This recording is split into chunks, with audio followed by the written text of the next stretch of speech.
Flipper Zero, the talk of the town in the tech world, has just been hit with bans left, right, and center.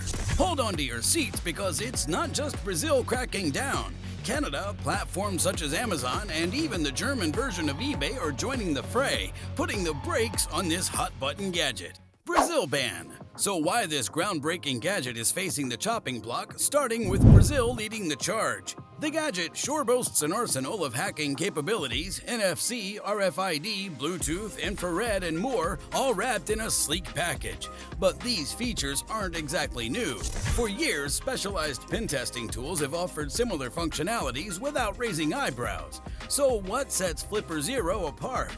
It's all about accessibility, folks. It provides the seamless transition from daunting command line interfaces to a user-friendly experience, complete with charming dolphins to guide your way. Given that and the hype, Brazilians eagerly awaited their Flipper Zeros, only to find their orders audited by Anatel, which is Brazil's equivalent of the FCC.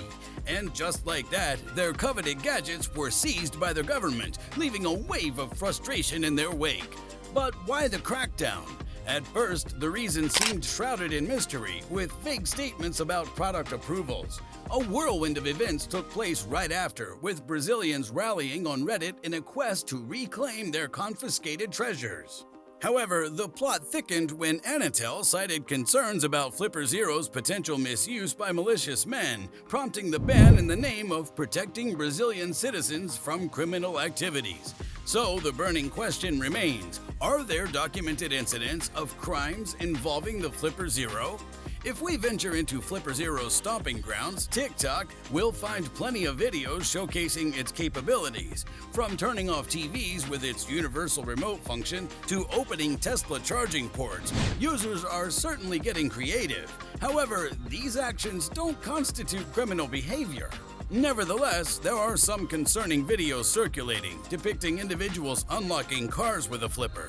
Understandably, this could raise eyebrows among law enforcement, but upon closer inspection, many of these videos are debunked as fakes. Fortunately, amidst all the chaos, there's a silver lining for Brazilians caught in the crossfire.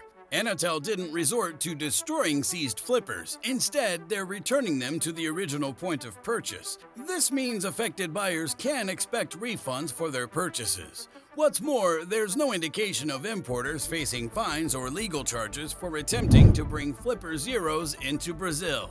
Canadian ban. Now think of a world where car thieves roam free, equipped with high-tech gear straight out of a spy movie.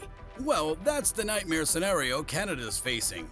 They've taken a bold stance, declaring war on auto theft by putting the Flipper Zero in the crosshairs.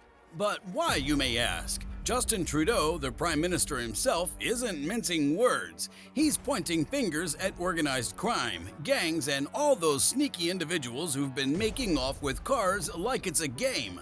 And you know what? He's right. It's just gotten way too easy for these crooks to lay their hands on gizmos like the Flipper Zero, turning car theft into child's play. So if you ask me, this nifty gadget adorned with its cheerful dolphin has rightfully found itself in the crossfire of controversy. But hold on just a moment, let's debunk some myths here. Is this unassuming gadget truly the go-to tool for car-cracking criminals? Absolutely not. In fact, it's as absent from a thief's toolkit as a fish is from a bicycle. In 2022, a whopping 100,000 cars vanished into thin air across Canada.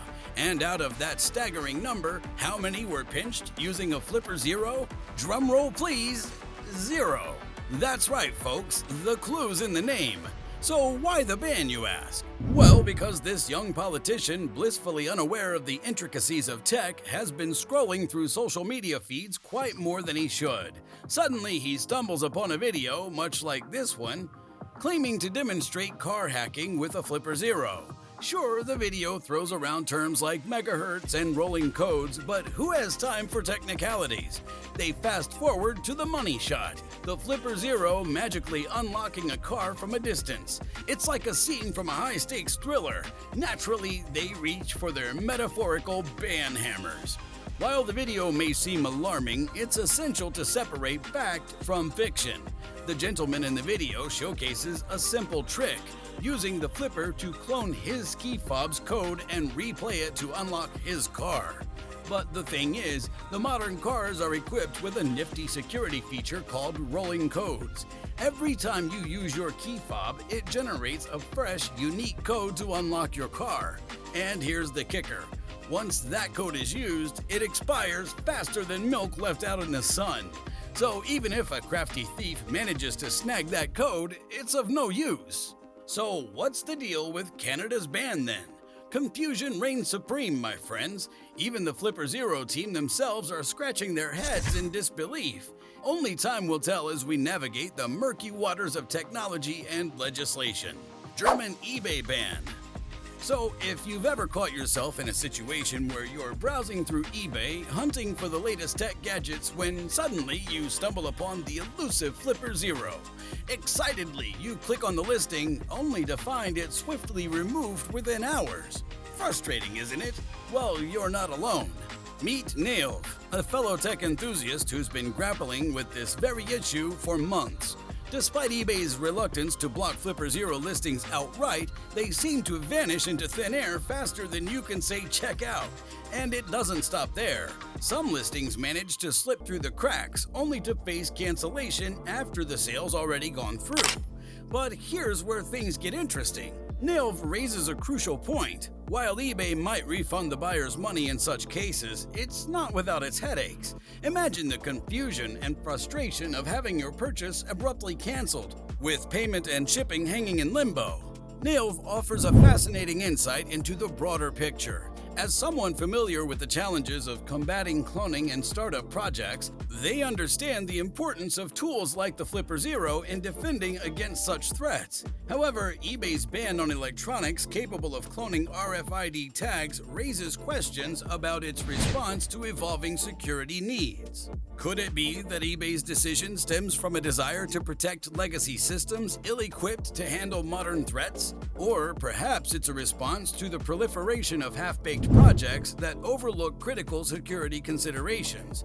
Either way, it's a situation that leaves responsible designers and builders in a bind, struggling to access the tools they need for their work. In the ever-evolving landscape of technology and security, eBay's stance on banning tools like the Flipper Zero sparks debate and raises important questions about the balance between innovation and security. As we navigate these complexities, one thing remains clear.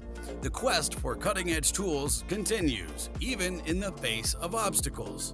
So, fellow tech enthusiasts, let's advocate for informed policymaking. Let's champion the Flipper Zero for what it truly is, a tool for exploration, innovation, and yes, maybe a bit of harmless fun.